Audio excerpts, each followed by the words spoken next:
Tokyo की रात, बारिश में अकेली एको तनाका को बार बार रहस्यमयी संदेश मिल रहे हैं। तुम्हारे पास सिर्फ कुछ घंटों का समय है, यह एक चेतावनी है या कोई खेल? उसकी खोज उसे अंधेरी गलियों और छिपे हुए खतरों तक ले जाती है। एक अनजान परछाई उसका पीछा करती है और सच्चाई उससे एक कदम दूर है। क्या एको इस गुत्थी को सुलझा पाएगी या वह खुद इसके जाल में फंस जाएगी? आज जानेंगे। आइको अस्पाचाई को देखते हाय एक कदम पीछे हट जाती है। उसका दिल जोर से धड़क रहा है, लेकिन वो अपने आप को संभालती है। उसके हाथ में कैमरा और रिकॉर्डर है और वो रिकॉर्डिंग ऑन करके धीरे से अस्पाचाई की तरफ बढ़ने लगती है। अचानक वो पाचाई उसकी तरफ देखते हुए कहने लगती है, तुमने सच की तलाश चालू तो की है, लेकिन क्या तुम उसके लिए तैयार हो? आइको एक पल के लिए रुक जाती है।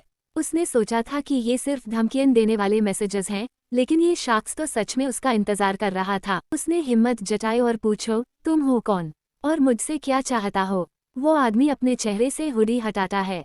वो एक अजीब और थोड़ा परेशान दिखने वाला इंसान है, जिसका नाम रायो है। उसने कहा, मैं वो हूँ जो तुम जैसे लोगों को सच बताने आया हूँ। तुम्हें जो मैसेजेस मिल रहे हैं, वो तुम्हें एक रास्ते पर ले जाने के लिए हैं। तुम्हारे आसपास जो लोग हैं, उन्हें तुम्हारे जाने के बारे में कुछ नहीं पता चलेगा। आइको को समझ में नहीं आता कि ये सब क्या है।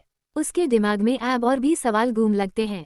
उसने रायो से पूछा, मुझे बैठो, ये सब क्या है? तुम मुझे किस रास्ते पर ले जाना चाहते हो? रायो उससे कहता है, ये दुनिया तुम्हें वही दिखाती है जो तुम देखना चाहती हो, लेकिन उसके नीचे एक और सच्चाई छुपी हुई है, एक अंधेरा जो सिर्फ कुछ लोग हाई देख पाते हैं। तुम्हारा काम है इस अंधेरे में उतरकर वो सच्चाई सामने लाना, लेकिन याद रखना, एक बार तुमने ये रास्ता चुन लिया तो वापस आना मुश्किल है। आइको अब किसी भी हालात में सच जानने के लिए तैयार है। उसने रायो के साथ आगे बढ़ने का फैसला किया, पर उससे पता नहीं था कि इस फाइल के साथ वो अपने जीवन के सबसे बड़े राज के करीब आ रही थी, एक ऐसा राज जो उसके जीवन को हमेशा के लिए बदल देगा।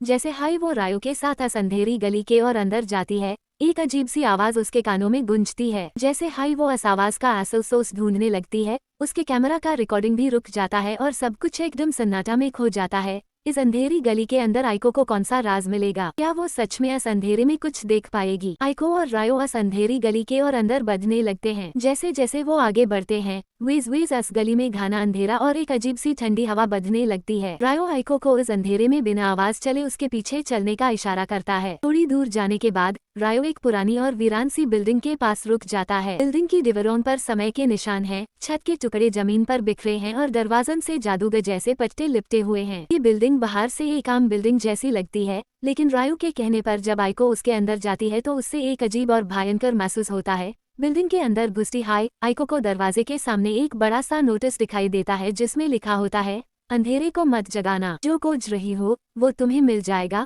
लेकिन हो सकता है तुम इससे कभी वापस ना आ पाओ। को की सांस रुक सी जाती है, लेकिन उसके अंदर सच जाने की चाहत और भी बढ़ जाती है।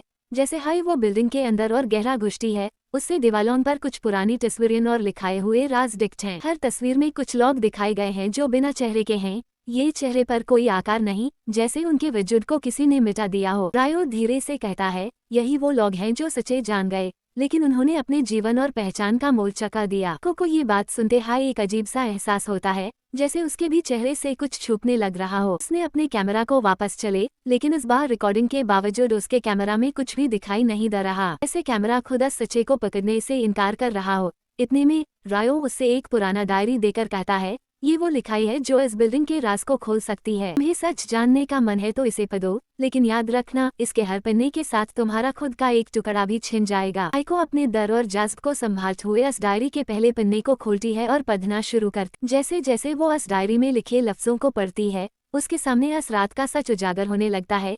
एक ऐसी रात जो उसके अपने वजूद को खत्म करने की शुरुआत थी। ए फ्लैट क्या आइको सच को पूरा पढ़ेगी और अपना सब कुछ गवा देगी, पर वो वापस मर के अपनी असली जिंदगी में लौट पाएगी।